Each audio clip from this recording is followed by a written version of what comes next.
Praise the Lord. இயேசு கிறிஸ்துவின் நாமத்தினாலே யாவரையும் வாழ்த்துகிறேன். தேவ சமூகத்தில் எப்படியெல்லாம் நாம் வரக்கூடாது, தேவ ஆலயத்தை குறித்து தொடர்ந்து நம்ம பார்த்து கொண்டு வருகிறோம். தேவ ஆலயத்துக்கு எப்படி நம்ம வரக்கூடாது, ஆரம்பத்திலேயே உங்களுக்கு அந்த வசனத்தை நான் வாசிக்க விரும்புகிறேன். உபாகமம் 16ஆம் அதிகாரம் 17வது வசனம். ஆனாலும் அவர்கள் கர்த்தருடைய சந்நிதியிலே வெறுங்கையோடே வராமல், உன் தேவனாகிய கர்த்தர் உனக்கு அருளிய ஆசீர்வாதத்திற்கு தக்கதாக அவனவன் தன் தன் தகுதிக்கு ஏற்றபடி காணிக்கையை கொண்டு வர கடவன்.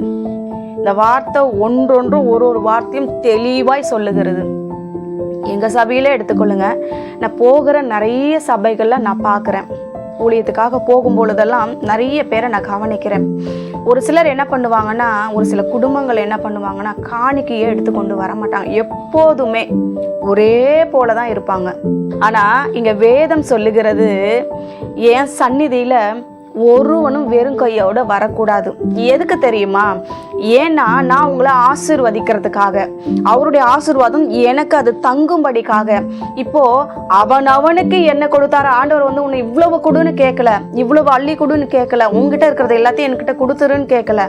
அதுக்குன்னு கொடுக்காமலும் இருக்காத. இப்போ முதல் மனிதர்கள் நம்ம காயின் ஆபேல் எடுத்துக்கிட்டா, அவங்களே இவன் ஆடுகளை மேய்ச்சான், இவன் வயல்ல விதைச்சான். ஆனா 2 பேருமே காணிக்கை கொண்டு வந்தாங்க. ஆனாலும் எப்படி கொண்டு வந்தாங்களோ, ஆனா காணிக்கை முக்கியம் என்பதை அவங்க இருவருமே முக்கியப்படுத்தி காமிச்சாங்க.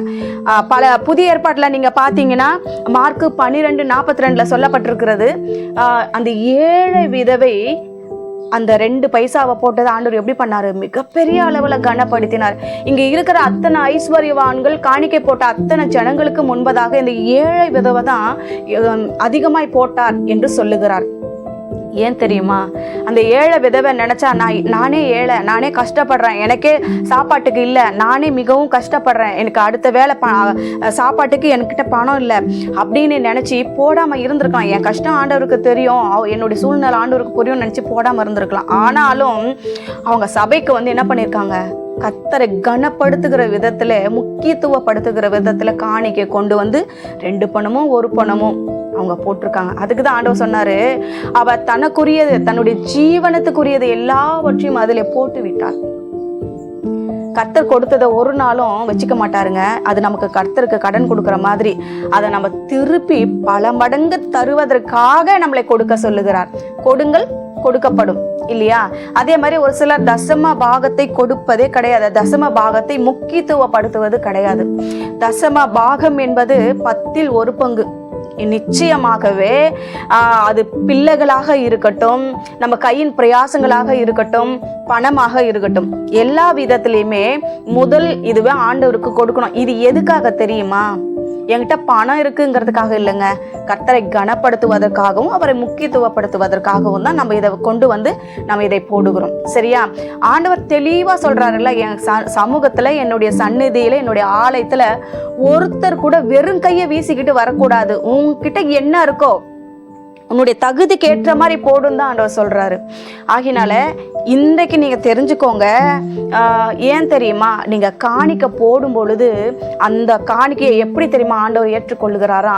அந்த பழைய ஏற்பாட்டுலலாம் நீங்க படிச்சு பார்த்தீங்கன்னா, அவங்க எல்லாவற்றையும் எடுத்து கொண்டு போய் அந்த ஆடு மாடு அவங்க கொடுக்குற அந்த எல்லா பலிகளையும் அதை நம்ம கொளுத்தும் பொழுது, அதை ஆண்டவருக்கு முன்பாக வைத்து படைக்கும் பொழுது, பரலோகத்திலிருந்து தேவன் அதை சுகந்த வாசனையாக முகர்ந்து கொள்ளுகிறாராம்.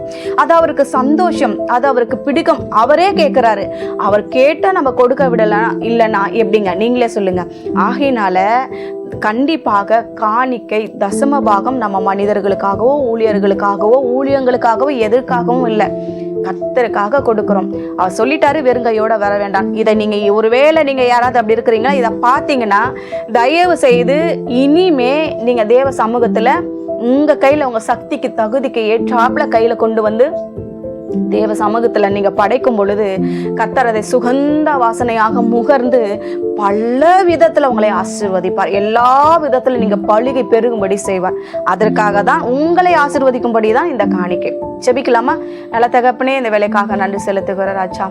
அப்பா, இது எத்தனை பேர் கேட்குறாங்க, எத்தனை பேர் இதை உபயோகப்படுத்துவாங்க, பிரயோஜனமா இருக்கும் என்று எனக்கு தெரியாது.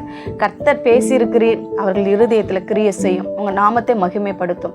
இயேசுவின் நாமத்துல ஜெபிக்கிறோம் பிதாவே, ஆமென்.